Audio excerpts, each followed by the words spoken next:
Okay, so you now have the two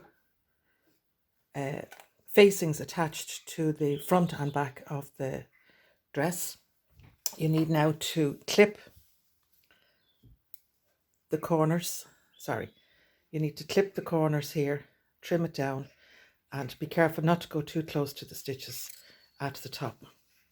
You also need to snip into the curves around the armhole, about every half centimetre or so, into the, just almost into the stitching, and that's to allow that when you turn it through, it will sit.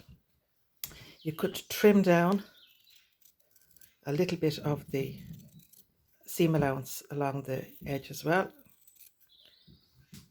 and particularly down the side. And this is where using that shorter stitch comes in, because it holds all that fabric in place. Now, to turn it, if you have a hemostat, that's great, get that in and use that.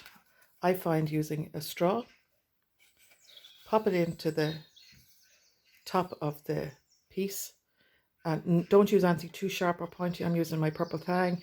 If you have those little wooden stirrers, and just gently push the fabric into the straw. It's supposed to stay in. Go again. Sorry, gently push the fabric down into the straw. And it didn't work again. This is just now because it's on film. We'll go again. Push it down into the straw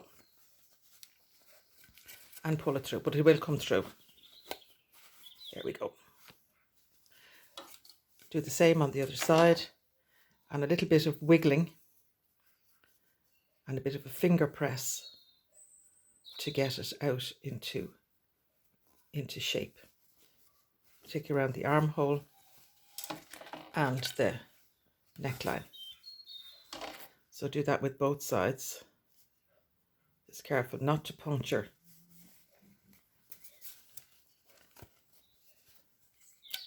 There it has come through from the straw.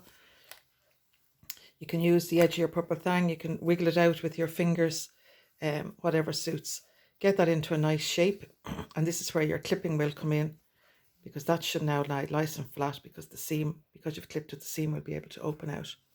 Okay, give that a good pressing. And while you're at it, you need to finish the edge of the facing. You can either zigzag it, or what I like to do is just turn a tiny little hem, press it, and machine it. So if you get that much done, I'll come back to you now in 2 minutes.